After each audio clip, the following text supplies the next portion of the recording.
seems to me that you are fearless and fearless about being an artist. Yeah, it's like, why? I don't want to limit myself. Already you're put in a box, sometimes like, oh, where'd you study, or being a woman, or being your race. Like, already they have a box painted around you, so I don't want to limit myself. So maybe they think, oh, you're not having that. No, and they're like, oh, maybe you're all over the place. Well, I'm not all over the place, because if you think about some other male director, you'll allow him to do 50 million things, but a woman can only do one thing, and I'm not okay with that. Yeah. So I'm not going to limit myself. If I want to do something, I'm going to do it. You're listening to The Other 50%, a herstory of Hollywood. I'm Julie Harris Walker. This is the podcast where I talk to successful women in entertainment and hear their stories. This week I spoke with Camille Brown. Camille is a writer, producer, director who just premiered her film called The Nth Ward. It's a thriller about the 9th Ward, New Orleans, after Katrina. She is a fearless artist and knows that whatever the thing is, she can figure it out. And if she can't, well, there's always med school. You can find us at theother50percent.com to see bios, photos, the blog, the coffee cups, the t-shirts. You can find us on Apple Podcasts, Stitcher, Overcast, Podbay, Twitter, Facebook, Instagram, all the places. Please help spread the word and share this podcast with at least one friend of yours today. I have another podcast called The Other 50%, a herstory of tech. You can also find it on Apple Podcasts, Stitcher, or on the Other 50% website. And that is where I talk to successful women in tech and hear their stories. Okay, here's Camille.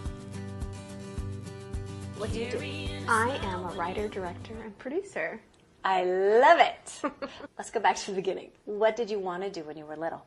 I wanted to be an OBGYN. What? Yes. All through grade school, junior high, high school. I interned at the hospital. You were going to deliver babies? I wanted to deliver babies. And why are you not an OBGYN? I think I worked enough in the hospital, and my mom got sick when I was in college, because I was actually biochemistry at UCLA.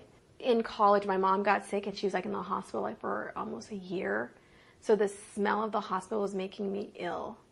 Oh, you got your fill of hospital. Yeah, and I was working, at the same time, I was working for a pediatric neurosurgeon, too, doing research. So I was like, I think I got enough of the hospital thing.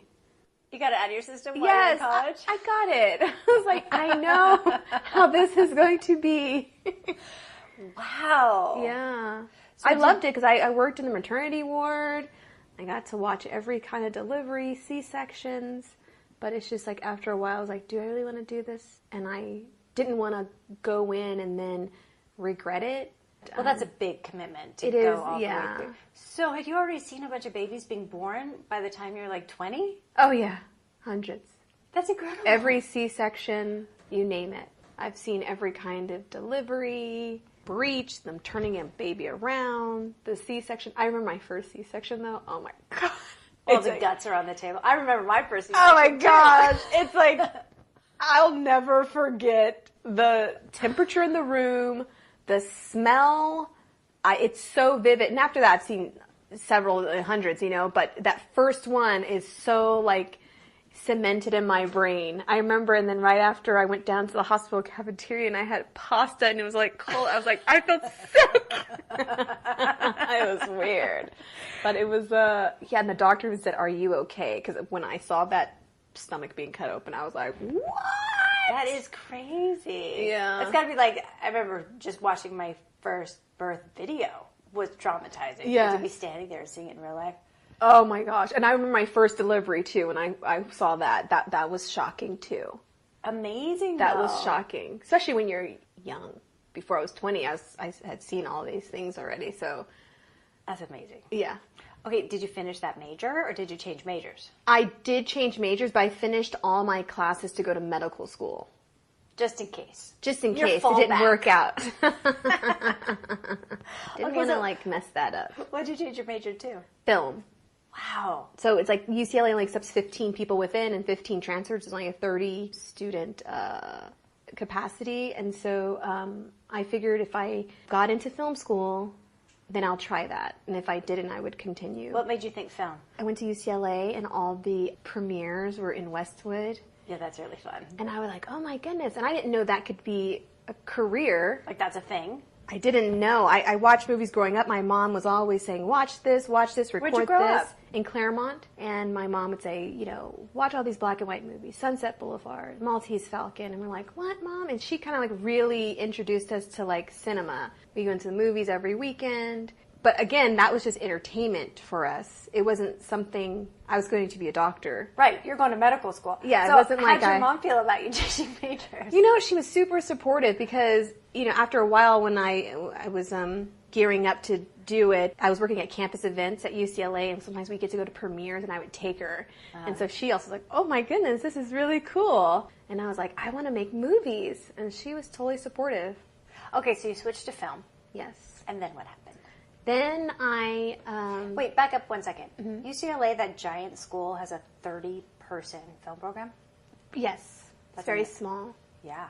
I guess it's very competitive and very small, and yeah, so... Yeah, you're no slouch. So they can really, I think, concentrate, because if it's like huge classes, I don't, you know, you get really one-on-one. Like, I learned editing from like the best editing teachers, so we learned how to edit on a flatbed.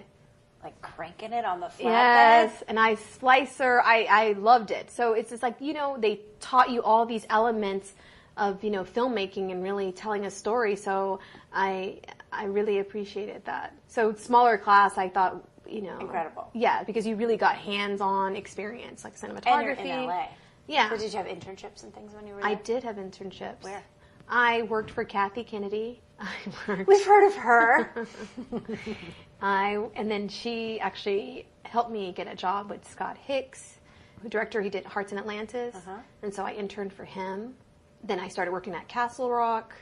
And then I started working for director David Toohey. He's a writer-director. Is this all while you were in school or after school? Well, the internships were all in school, and then just after school, I started working with the directors, yeah. Okay. So you were director's assistant during that time, or what was your job? Director's assistant, yes. And then I moved up to, like, development, then producing partner. And what movies did you work on? We did a movie called A Perfect Getaway. I produced the director's cut for the Chronicles of Riddick, the Vin Diesel movie. Yeah. And then we had a couple of things in development and stuff like that. So I worked with him for many years until I wanted to do my own thing. So then you wanted to go off on your own and make your own movie? Yes. And did you? I did. I started with a short film first. My thesis in school, I did a documentary about my mom because she has kidney disease. So it's called Second Chance at Life, and Whoopi Goldberg narrated it. Back up. How'd you get Whoopi? I saw her one day and I just asked her. It was like a random... Did you hear that? You asked. I just asked her. You just ran into Whoopi on the street, or were you on a job and you saw Whoopi? No, we were actually... I won't tell you where I saw her. Because she frequents that particular coffee shop? But I saw her and I asked her, and then she said, yeah, if you send me a proposal, I'll do it. And I had to figure out what a proposal was. And the script, I was like, I don't know. So I just figured it out, and then I sent it to her. And then she said, okay, I'll do it. That is incredible. Yeah. And of course I was all nervous because I was like, and then she was wanting me to give her notes, like, how was that taken? I didn't know how to, I was like, so like. Oh, so then you're directing Whoopi. Yeah. How am I giving her notes? I'm like, she's Oscar winner. How am I telling her how to say it? Like, Whoopi, how am I doing directing? Exactly. You say it however you want to say it. I'm just so happy you're here. Yeah. That's amazing. I know, that was just, spectacular. So that was my first experience. So in your experience, you just run into celebrities and ask them to be in your film, and they do. Yeah, it doesn't happen all the time, but yeah, it didn't hurt. I guess especially when you're younger, there's no fear. Yeah. And my mom always says, all they can tell you is no. And she says, if you don't ask, the answer is no anyway. So For sure. You might as well ask, and if they say no, it's like, okay, at least you tried. And you asked, and she said yes. Yes. It's fantastic. Okay, so how did that film do? Back then, I didn't know, how to publicize it. Won the Kodak competition because it's student, Mm-hmm. They won at a couple film festivals and stuff like that. Because I didn't know what to do. I just made this movie. I'm coming from a science background. I knew nothing about what you're supposed to do. I didn't know. I was like, But it won awards. It did win awards, yeah. I did a documentary. Then I want to do narrative. Then it's like, how do you get into that? So that's a whole different thing. I had to realize, if you kind of start that path, it's kind of hard to cross over to something else. So I didn't know those things. So what did you do after that film? Then I started working for a director as an assistant because I thought that's how you get into doing it. Oh, that was your student film? Yeah. So do you still have it? I mean, of course you still have it. Yeah, I was trying to look for it. I think it's somewhere in storage because it was never like properly... How about you pull it out and call Netflix? Oh, gosh, no. My first work is what I really, I don't know. I mean, just see. We'll see, yeah. Just see. Yes. And then I did my short film, Thank You for Washing, which is narrative. And that one. Thank You for Washing? Washing, yes. You can watch it on YouTube. What's it about? It's a quirky love story about a girl who's a germaphobe. I love it. So you wrote and directed? Yes. And produced? Yes. And then what happened with that? That won lots of awards. It won like the NBC award. You're so casual. It's like, I won all the awards. No big deal. I won an Oscar. Yeah, I wish. No, it did well. It did very well. Again, I didn't know how that translated to the bigger picture. Hindsight is 20/20. I would have done a little bit more with that. But what were you, like 20? Yeah, I was very young, so that was an experience. And then after that, I did another movie with that director. And then I said, I really want to make a feature. Narrative or documentary? Narrative. And I said, well, how do I do that? I do know how to make a movie, but it's like, okay, you need the money now. I'm like, where do I get the money? Did you figure out how to get the money? I did figure out how to get the money. How'd you get the money? Well, you just have to ask. Use your own money. I used a lot of my own money. A lot of it. I didn't do the whole crowdfunding because I think that, for me, I don't do social media. I just opened a Facebook, and I'm not really a social media. I'm very private. No social media. That's curious. I think because I worked for high-profile people, I found that a lot of people, I don't know, just kind of used you, and so I don't share what I do. I don't need to tell them, like, oh, I'm working on this movie with these people. I just don't need to share that because it's, I'm just facilitating that movie. It's not like my movie. Yeah. And they, they're just figuring out what they can get from you, and I have no desire of having those people kind of around. And I'm very private. I don't need people knowing what I'm doing all the time. So you're just doing the work. Yes. That's so refreshing. Okay, and then you made it? I made it, yes. What's it about? It's about an engineer with the U.S. Army Corps, and she's sent to New Orleans to assess the damage after the hurricane. It's a thriller, conspiracy. Yeah, I was just inspired because I had seen all these photos of the 9th Ward in New Orleans, and they said, oh, everything's been rebuilt in New Orleans after the hurricane, and it had been like 8 years later, and I'm like, well, that's not rebuilt.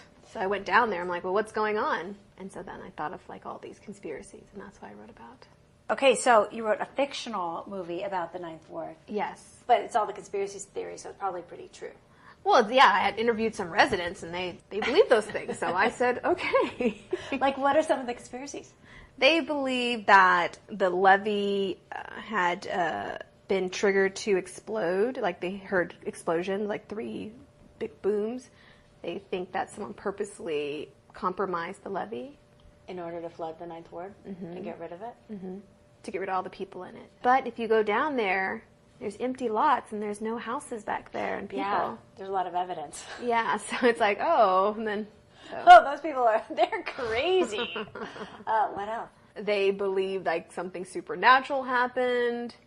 They believed... Well, New Orleans, it could. Yeah, so I used all those elements, and I said, okay, I'll make a thriller based on those theories. What's it called? The Nth Ward. NTH, like the unknown, the unspecified. And like what's going on with it right now? Oh, it's gonna, the Nth Ward's coming out on Amazon on the anniversary of Hurricane Katrina on Tuesday, August 29th. It's great. Who's in it? It's Juliet Bennett, James Harvey Ward, Peter Jason, and Glenn McGee. Yeah, there's, Juliet and James Harvey Ward, up and coming. Yeah. Did you direct it too? I did direct it. And write it? Yes. And produce it? And produced it, yes. Fantastic. It was hard. Would you do all those jobs again? Oh, sure, yeah. Obviously, you need more money. Yeah. Because it's challenging when you don't have a budget, And how big was your crew? 40. And what was your gender mix on your crew? It's pretty equal, mostly maybe a little bit more women than men. And how was it to be the boss applesauce on this set? I didn't have any resistance. A few people, I think it was kind of interesting for them. But other than that, no. I really pretty much run a smooth set. It's challenging when you have lower budget, obviously, but it's pretty smooth, and I kind of try to have everything as organized as possible. I'm not like some kind of crazy madman. I do like to get the work done, You just go in and do the work. Yeah. Now, as a woman, do you think at all about how you need to present yourself or talk or boss people around in such a way that they're going to take you seriously? I think I just pretty much try to command it with my presence. I just talk to them how I would speak to anyone else, like my friends. I'm like, hey, let's do this now. Like, I try to just make sure they see my vision and then they're all on the same page. And then if they're not, I don't think they're a fit to work on the production then. Yeah, makes sense. So you just want someone like on the same page and on the same team. Did you go through a pretty lengthy interview process to find the people? My head of departments, I hired them and then they kind of hired at their department. So I didn't have to like hire everyone. I just hired the head of departments. And I did pick those people and they did a great job. But I didn't have to worry about all their departments. I can't micromanage the whole thing. No, just let them figure their departments out. Yeah. Did you hire locals? I did hire locals. We shot in Atlanta, and we shot part of it in New Orleans. I hired mostly, all locals, except most of my head of departments came with me from LA. Now, as you're doing this, have you kept day jobs while you're doing it, or is this what you do full time? Oh, this is what I do full time. Excellent. Yeah. What are you working on now? Well, I'm in the trenches of this, and then I'm going to try to get another film financed, and I'm also writing a kids' fantasy novel. You're writing a novel, too? Yeah. How'd you figure out you could do all this? You'd be surprised in what things you can do if you just put your mind to it. I just figured I had a script for like a kid's fantasy, and I figured if I write a novel first, I have a better chance of getting it made. That's smart. Yeah, I prefer to do that way and kind of like do it the back way, and I have that intellectual property as well as the script, so I have like both. So you just figure I'll just sit down and write a book. Yeah, it's challenging though. It's a lot different than screenwriting. Is it harder than you thought? Yeah, because I usually write. It's like screenplay. It's like you don't use so much explanation. You don't go into such backstory. You don't have to describe every last little thing. No, in novels you do. I realized you have to do a lot more, like explaining backstory, like descriptions. I like it, but I'm not used to writing like that. I'm really brief on like exposition, and I describe things properly, but it's not like you go into like some whole like big ol'. Yeah, but I find it fun. I'm like, wow, you can say all these things, and you don't have to like shorten it. Are you disciplined about it? Like, are you sitting down and writing every day? What's your process? I took a break from it because I'm trying to focus on marketing for the film. Mm-hmm. So that has taken a backseat. But I have like a little schedule of how many pages I need to get done by a certain time. I'm halfway finished with the book, so it's not like I am like slacking or anything like that. I don't mind if I take a couple of months off to focus on, trying to get the film out. Now, is it going through your head all the time? Like, are you writing in the shower? No, it's all mapped out already. So all I have to do is like kind of fill it in. So you know the whole story? I know the whole story. You know all the characters, you're just putting it down. Yeah, but I want to make it like different and cool, and I try to explore different things. So if something inspires you, I'm like, oh, that could be really cool if I discuss this about the character or something like that. It seems to me that you are fearless, and fearless about being an artist. Yeah, it's like, why? I don't want to limit myself. Already you're put in a box, sometimes like, oh, where'd you study, or being a woman, or being your race. Like, already they have a box painted around you, so I don't want to limit myself. So maybe they think, oh, you're not having that. No, and they're like, oh, maybe you're all over the place. Well, I'm not all over the place, because if you think about some other male director, you'll allow him to do 50 million things, but a woman can only do one thing, and I'm not okay with that. Yeah. So I'm not going to limit myself. If I want to do something, I'm going to do it. So you just have an idea, and you say, yeah, I can do that. Yeah. And I'm not going to let someone, that's why I started the whole process, too, with my film. Like, I'm tired of asking for permission, because it feels like everything you have to do, you say, oh, can I please make my movie? Or, like, look, dude, I'm just going to make my movie. Whatever money I get, that's what I'll make it for. That's how it's going to, I'm not going to beg. I'm just going to make my movie. Yeah, because really, who are we asking permission from? I don't know. And so now, like, you know, like even like trying to find distribution, it's like I'm begging a distributor. I'm like, I don't want to do that. Yeah. I can figure it out myself, and I'll figure it out. Yes, it's going to take me a little bit longer. But I'll get there. I'll get there. I'm not going to like wait for you and beg saying, can you please, you know, do something for me, which I can figure out and do myself. Yeah. Yeah. So, you know you're smart. Well, I know it's a terrible thing to be like, yeah, I do. I totally know I'm smart. What I mean is, I think a lot of people don't necessarily own that and continue to wait for permission their entire lives. yeah. But you have the confidence that you can figure it out and you're just going to do it. Yeah. Is that a teachable thing? I think so. It's like, why wait? You don't realize your capabilities until you're put in a position where, like, okay, you have to figure this out now. And you will. You'll figure it out. Yeah. You just have to say, okay, I can do it. And yes, it's scary. Oh my gosh, it's scary. It's scary, it's hard, it's stressful. But you know what? You can do it. 'Cause I remember the first day when I arrived to start prep in Atlanta, I was like, oh my gosh, what have I gotten myself into? I said, oh my gosh. And there was like a point where there's no return. Money has been spent already. Yeah.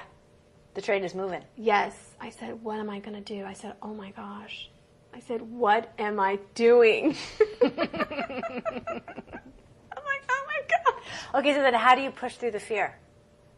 It is what it is. It's like, dude, I'm going to have to do this. You jump off the cliff first. Yes. And then figure it out on the way down. Yes. There was no alternative. Like, you know, and that's like, you know, if you can, like, I don't take another job because I'm like, I have to make this my job. Yeah. If I don't, then I'll always say, well, you know. I coulda. Yeah. Or I can wait a little bit because no, this is it. Yes. And you have to do it. There is no alternative. You have no plan. There's no backup plan, I guess. Well, med school. Well, I don't want to do that, though. That was backup back then, yeah. There's always, I could go be a doctor. I could go do something else. But no, it's like, you know, if you stay focused and say there's no, I have to do it I'm going to finish it and just see it through. Because I think a lot of people, they don't see things through. It could be anything. It's like I have a painting, or if you have a book, it's like, you know, there's always like, I'll do it tomorrow. It's like, just finish it. Like, just get through it. And I always say, like, sometimes when I'm like stressful or I'm suffering, I always say suffering. I was suffering for your art. Anything. I was like, you know, if I keep going right now, I know it's hard right now, but in like tomorrow, this time, I'll have finished. And that's how I push myself. And won't that be great? Yeah, like I'll be finished. Like if I have to crank out pages, I'm like, oh my gosh, I'm like, oh, I have to do 10 pages today. I'm going to do that.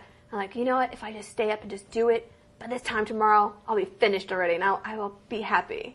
You're going to feel so much better. Yeah. That's how I felt this weekend because I painted the outside of my house. Oh, wow. With my very best friends in the whole wide world, because who would do that for you? That is a really good friend. And my friend pulled me aside at 10 in the morning, and he said, you know, you're not going to finish this today. And I said, oh, yes, this is getting finished today, because I am not painting tomorrow. No. Like, it's the last day of my life, I'm painting. And as the sun went down, we were pulling up the drop cloth. Really? I was like, this is over. Oh, that's awesome. Yeah, that's my equivalent of you're finishing a novel. Hey, just push through it, right? If you push through it, yes, it's kind of like labor. Yes, I've done that too. There's only one way. The only way out is through. Right? If you can get through it, you're like, oh my gosh. They say, oh, it's going to be, you know, you're going to be in labor for 4 or 5 hours. You're like, okay. Days even. But if you say, in a week from now, I'll have done it. That's how I see it. And then you'll have a baby. Yes, a week from now, I always say, okay, a week from now, this will be over. I don't have to worry about it. Let me just get through it, and in a week it'll be over. I literally do that every single time. Especially if I feel suffering. If I feel suffering, I'm like, oh my God, it'll be over. It will be over as soon as I get through it. And then that's why I don't like procrastinating. I'm like, ooh, I just want to get through it. If I can get through it, I'll feel so much better. It's like the opposite of procrastinating. Yes. Because the procrastinating is just prolonging the suffering. Yes. Because then you're just anticipating how much Yes, and then you just work yourself up even more. I don't like suffering. And then there's so much pressure. It's the worst. Have you read Big Magic? No. By Whoopi Goldberg. Like everything you're saying is in this book because she talks about fear being a constant companion And you just have to know that fear's going to be there and is along for the ride, but you just can't listen. And you tell fear, all right, I know you're in the car, but you can't play with the radio and you can't make any decisions. Oh, that's great. And the other thing is, done is better than perfect. Yeah. Like you can agonize over perfect. Oh my gosh. Never get that's exactly what I was telling my one friend too.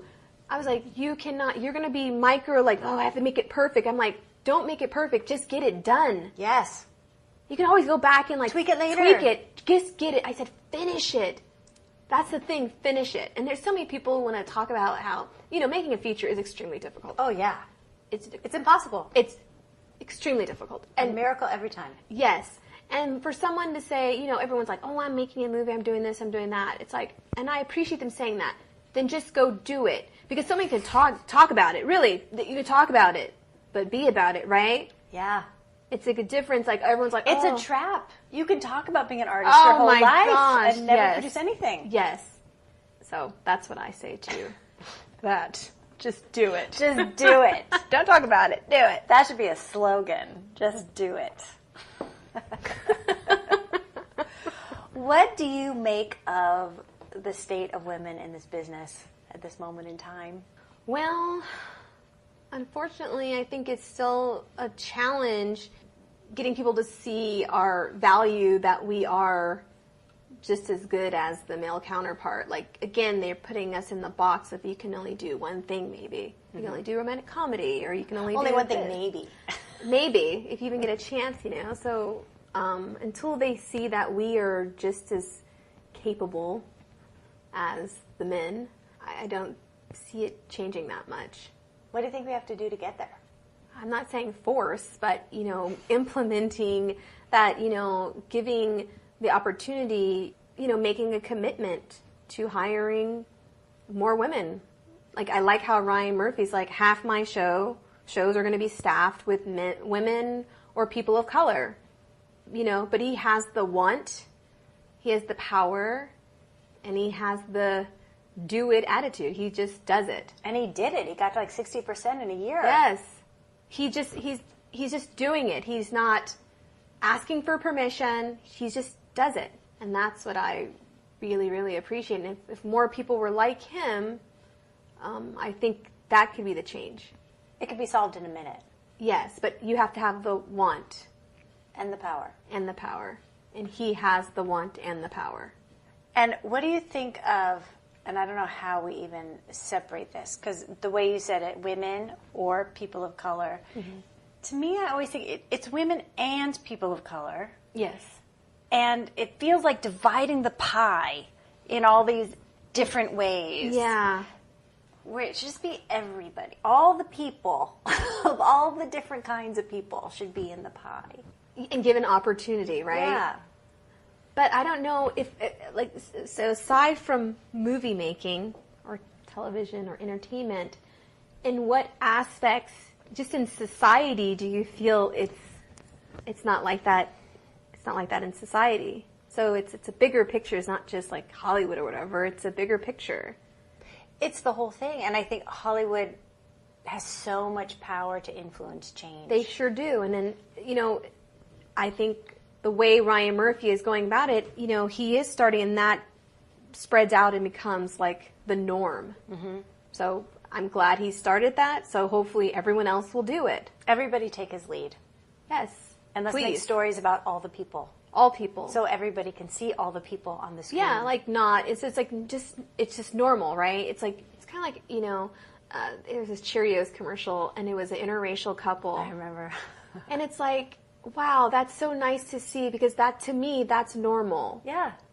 But it's nice that now there's several IKEA commercials, because that's normal. Yeah. You have to. It's my house. Exactly. You have to make it that it's normal. Like if we see it. And so definitely Hollywood does influence those kinds of perceptions. And there was a huge uproar over that commercial. Yeah. At the same time. But I don't know why it was such a huge... That's normal. It's normal. It's normal where we live. Yeah. I don't know if it's normal everywhere, if people are freaking out about it. But maybe, were they freaking out pause like, oh my gosh, finally there's representation of... I hope so. Other. There's so many people... I know so many people with mixed families. Yeah. Well, So- we live in LA. My daughter's entire friend group are all mixed kids. Yeah. Every single one. I go to her parties and I'm like, do you have any white friends? Yeah, exactly. She's like, what? It's like, what? Yeah, but it's like, if we make it just like, it's not an issue. I don't want it to be like a plot point. It's just how it is. Yeah, like Grey's Anatomy. Yeah, it's just life. I did like Spider-Man though, because he had a high school that was like a high school like mine. You had a diverse high school? Yes, and did you see Spider-Man? No, not yet. And they didn't make it an issue. It's like, oh, that they're just high schoolers. It just is. It's just, that's how it should be. Yes. And if we if we keep on having those representations, then across America and the world, they'll say, oh, race is not an issue. It's just how we are. And the same with the women directors. Race is not an issue. We just direct. People. We're just directors. Not. I don't want to put like female director. I'm a director because in that case, should I say Steven Spielberg and Michael Bay? Oh, they're male directors, but they're just called directors. Right. I just want to be called director. I don't want anything in front of that. Right. You don't have to talk about, I'm an African-American Exactly. female director. No, let's talk about my work. No, I'm a director, just like they are. We should start calling them white male directors. Exactly. And they won't like it, right? Everyone will be like, why are you saying that? So why is that the default? Director means man. Let's start and saying white. it. Let's start saying it. Yeah. Got that, everybody? White male directors. Yeah, how do they like putting something in front of the director part? How was it for you being a white male director on this film? Yeah. Right? They surely want to put in every, like, a person of color or, like, woman, or if you're gay, they say gay director, except Bryan Singer, they don't say that for it, but they don't say that, they say it for everyone else. Yeah. They want to point out that you're just not director like everyone else, like all other men can be director. You have to be something director. Yes. That's a good flip the script episode. Women in Film is doing a series, Flip the Script. Have you seen it? Oh, yeah, I did to that. Yeah, that Oh, would we should be a tell good them that, episode. yeah. Let's tell them right now. Hey, guys. They should say that, yeah. Start calling him our white male acting lead. Yeah. Right? Yes. Oh, it's so great what they accomplished, right? It's so great. We had 4 white males in this movie. And they had all the scenes. We're so proud of them. They had all the dialogue. It was so refreshing. Yeah. What advice would you have for young women coming up? Work hard and just do it. Keep pushing. Don't give up. And push through all the stress and the suffering. Suffering.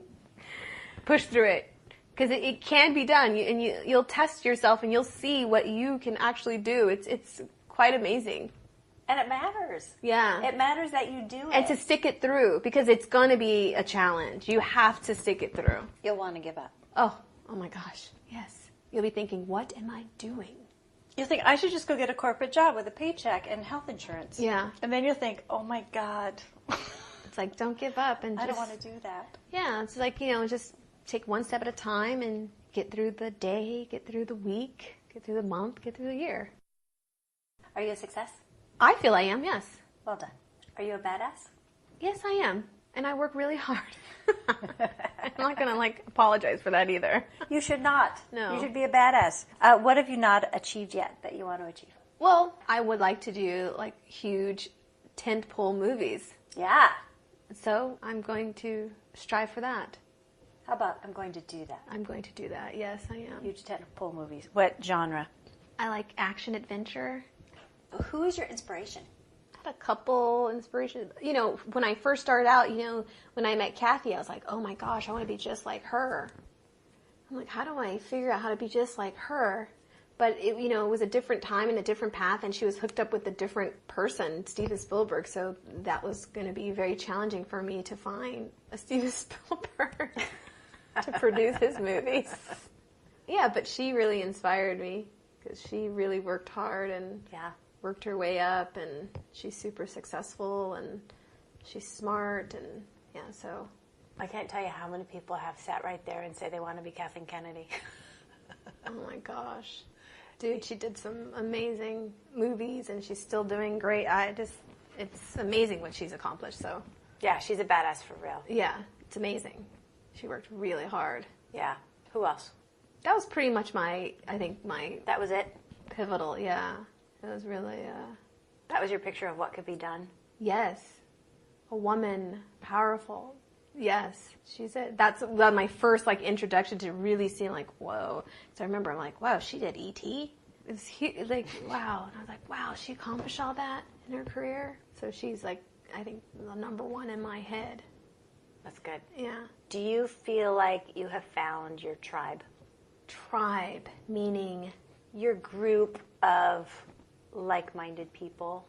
I'm hoping I have. You know, I met Rainey Kerwin, and she's fantastic. She's great. Yeah, Cindy Bayer.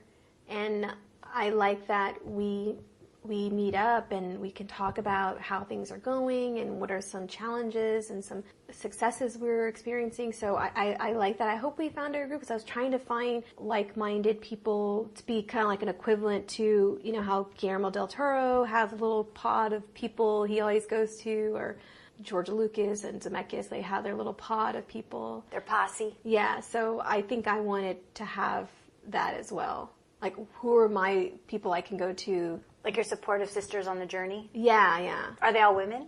Yes, yeah, because I think they can share the most with you of that experience, because I don't think a man can tell you how it's, you know, his journey is going to be totally different than, you know. What? Yeah, our journey. So at least we can relate on that level of like, okay, what happened here with that? Okay, you need help with that? Okay, this is what I did to combat that. Yeah, good. Yeah, I think that's the only way. In general, do you find that women are kind of supportive? Or are they catty bitches? I think sometimes catty, unfortunately. It's very hard to find those women. Yeah. And I get it. You know, if they're the only ones, they don't want to, like, jeopardize their place to help someone else along. And I get that. It's fear. It is fear, because it's fear of, like, I guess, scarcity, right? Scarcity fear, exactly. And I feel like sometimes it's crabs in a barrel. It's like, you're trying to go up, wait, I'm going to bring you right back down, you know? So I think you have to just team up with people that don't feel threatened and they want to support. It's kind of like, you know, I'll help you, whatever I can tell you, like, this worked for me, this didn't work for me, but it may work for you, but I'll tell you what I tried. So go for it. I think there's enough room for everybody. Yes. But, you know, it takes a certain kind of person. Why is it only Ryan Murphy right now? You know, Ava DuVernay's doing that too. She has all women, but you know, Shonda's doing it. Not all women, but she is. She a lot, yeah. But but I think, you know, Ryan was like almost the first one to implement that, maybe because he had the power too. And he got it immediately. He was like, oh, is that what I'm doing? Let me fix it. So it's like, oh, he was able to do that. And it's like, there are way more shows now with female showrunners who have that power. It's hard enough they got to that position already, you know? Yeah, you can't assume that because someone made it to the top, they're bringing all the women with them. And so why is it only their responsibility to do it? They're not the ones who have the system the way it is. It is those people higher in power who made the system how it is. So they should have the responsibility of changing it too. It's not only falling on women to have to do it. Yes, because women didn't create the problem. No, men should have to do that. You know, that's the world that they live in, so why not help them help the women? How do you think we engage the men to make a change? I don't know. How'd they engage Ryan? I think they just pointed it out. Then he could see. Everyone sees there a problem. So they see there's a problem. Why aren't you fixing it? So I don't know how to engage people, because everyone, it's not like it's a secret. Everyone knows there's a problem. But what's in it for them to fix it? Well, that's the thing. No, unless you want to do it. You have to want to do it. We're back to want. Want and power. You know, I just had lunch with a friend of mine, and what we were discussing is there really is nothing sexier than a man who's a feminist. I know. Let's spread that. They all know that too. But it takes maybe a woman working for them to point it out to them. I don't know what. A daughter. Exactly. Their wife saying, hey, you know, our daughter should see more women reflected behind the camera. I would like our daughter to see, you know. Our daughter wants to be a director. Yeah, exactly. So that's what, you know, I think that's what influences, but I don't know how to implement. I can only just push through what I'm doing. Well, then you're no help at all. What have we not talked about that we should talk about? How are you doing? What's your next thing? What's your goal? Thank you. I'm doing this. What's your ultimate goal? My ultimate goal? Yeah. I've written a TED Talk. I'm available for speaking engagements. Oh, cool. I want to go speak to women graduating from film school to tell them what you said. Oh, you should do that. Yeah. Where do you want to start doing that? I'm ready. On a TED Talk or just go to the school? Go to the schools. Oh, why don't you start UCLA? I'm going tonight at 6:30. Oh, that's it's fantastic. Yeah, so we'll see. Be your own boss, too. That's right. Okay, I'm going to say thank you very much. Thank you so much for having me. I really appreciate it. Any final words? Please pre-order my DVD or Blu-ray or digital download on Amazon. It's out Tuesday, August 29th. There we go. What's your Twitter? I have at the Camille Brown, and that's on Instagram and Twitter. Then the movie is at the Nth Ward on Twitter and Instagram. And I will link to all of it on my website. Yeah, thank you. And on Facebook, it's the Nth Ward, yes. Okay, thank you. Thank you. You've been listening to The Other 50%, A Herstory of Hollywood. I'm Julie Harris Walker. I'd like to thank Camille Brown for sharing her story. And special thanks to Jay Rowe, Danny Rosner, and Allison McQuaid for the music, and Katie McDougald for the editing. Please find us on Apple Podcasts, Stitcher, Podbay. Subscribe and leave a review wherever you get your podcasts. And of course on theother50%.com, all spelled out, for added features, bios of our guests, pictures, and the merch. You can also follow us on Facebook and on Twitter at Other50% and Instagram at Other50% Podcast. And don't forget to check out The Other 50%, A Herstory of Tech. Thanks for listening. See you next time.